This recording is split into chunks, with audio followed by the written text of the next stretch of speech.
Let's now move on. US President Donald Trump and the President of Ukraine, Volodymyr Zelenskyy, clashed again on efforts to end the three-year-old war in Ukraine, with the US leader rebuking Zelenskyy for refusing to recognize Russia's occupation of Crimea. Trump's Vice President, J.D. Vance, said it was time for Russia and Ukraine to either agree to the US's peace proposal or they should be ready to see the US walk away from this process. On the other hand, Zelenskyy has reiterated that Ukraine would never cede Crimea to Russia. Let's take a listen to what the President of Ukraine had to say on the Crimean talks. Тому що як тільки ми починаємо говорити про Крим, про наші суверенні території тощо, ми заходимо в формат, якого і хоче Росія, затягування війни. Тому що швидко домовитись про все не вийде. І Україна не визнає юридично окупацію Криму. Ми маємо про що говорити. Це поза нашою Конституцією. Це наша територія.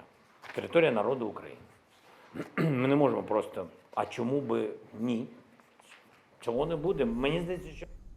Earlier in March, Trump had argued with his Ukrainian counterpart that Crimea was lost to Russia long ago and is not even a point of discussion and is only making peace harder to achieve.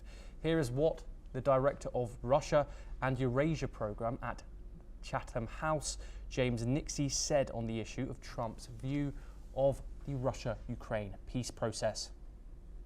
Washington could absolutely walk away from the Ukraine talks.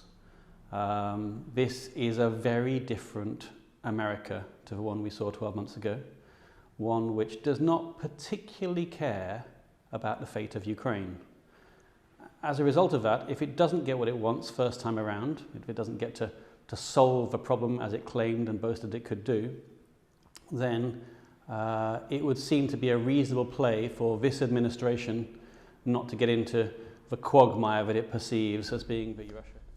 Later in a post on X, Volodymyr Zelenskyy expressed his views on the London talks. He mentioned that the talks among US, Ukrainian and European officials were marked by high emotions, but also expressed hope that future might bring peace. Zelenskyy is now in South Africa, where he is expected to meet international leaders as the United States is trying to broker peace talks with Russia.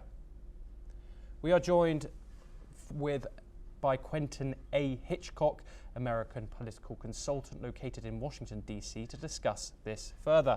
Thank you very much, Quentin, for joining us. Quentin, once again, we're seeing the Ukrainian and the United States presidents clashing with each other. This is obviously something we've seen before. Is President Trump, Quentin, effectively pressuring Ukraine into accepting this deal that violates its sovereignty and international law?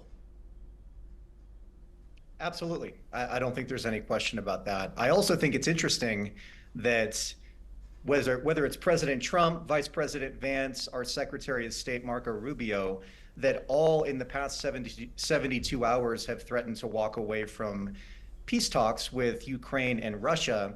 What's interesting about this is, politically speaking, the president really can't afford to walk away from this deal without negotiating peace and an end to this conflict. Remember, when he was running for president for the better part of 2 years, this was one of his biggest campaign promises. A lot of people got him elected and voted for him because he was running as the candidate that was going to end conflicts overseas. So they're talking tough. I think in poker we call this a bluff. They're essentially threatening Kyiv that if they don't essentially do or agree to some of the things in the United States' proposal regarding the conflict and regarding peace talks, that the United States is just going to walk away. And politically speaking, they just cannot afford to do that. What's concerning is that Kyiv has unequivocally rejected the current proposal as it stands between Russia and Ukraine. The 2 points specifically that President Zelenskyy has unequivocally been against, one is Ukraine can never join NATO, which I don't think is surprising. And then 2, Crimea would be recognized as Russian territory. So those are going to be 2 very significant key points for Ukraine to deal with But let's make no mistake, the United States is not going to be wiggling, they're not going to be flexible with those negotiations. Yes, Quinton, obviously territorial disputes are going to be the point of contention in this, the main obstacle to achieving peace. Do you see this as a real threat that Donald Trump is threatening to walk away? Obviously, we've had a vocal statement by J.D. Vance and Marco Rubio saying that the U.S. is open to walking away if we don't see progress in the next few days. How will that look for Donald Trump if the United States does walk away, and how will it look for this war? Well, it would be catastrophic for both. It would be catastrophic for the president, for this White House, again, who ran on the very simple premise that they were the candidates that were going to end conflict and create peace overseas. And it would be even more catastrophic for Ukraine. And frankly, not just Ukraine, but a lot of Eastern European countries and a lot of European powers like the UK, like Germany, like France, who have invested so much to see that this war ends and that Russia does not have the ability to invade a sovereign country again. So again, I see this really as a negotiating tactic. I know a lot of people out there are saying, okay, this is President Trump. When he says he can walk away from a deal, he can do it. I'm not saying he can't walk away from this. All I'm saying is that I really do believe that this is nothing more than a strong arm tactic. It's a negotiating tactic to get Ukraine to accept really a deal that they see as unequivocally unfair to Ukraine. So it'll be interesting how this plays out. I don't see any scenario how this moves forward without any kind of animosity between President Zelenskyy and President Trump, which has already existed for a number of months now. Yes, Quinton, and that's what I finally want to go into, is the two men at the center of this, well, three men actually, but President Zelenskyy and President Donald Trump. How do you assess their relationship currently, and why hasn't Vladimir Putin been held to the same accountability as Volodymyr Zelenskyy has? You know, that's a great question. It's also a very big criticism that many elected officials in this country have of President Trump, that not just in this administration, but for many years, he has really failed to meet the moment in holding President Putin accountable for a variety of different things. President Zelenskyy and President Trump are going to continue, in my opinion, to have conflict. Again, the current proposal that the United States has laid out is really not favorable to Ukraine. I think a lot of European leaders have agreed with that. So I don't expect that to get any better.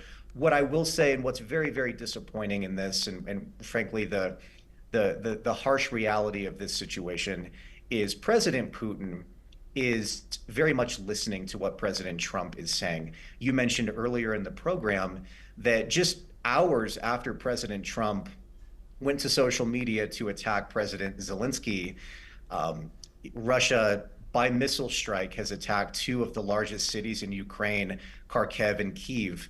I think 2 people getting killed, some 50 people getting injured. So that's the real life effect of this. These are civilians, by the way.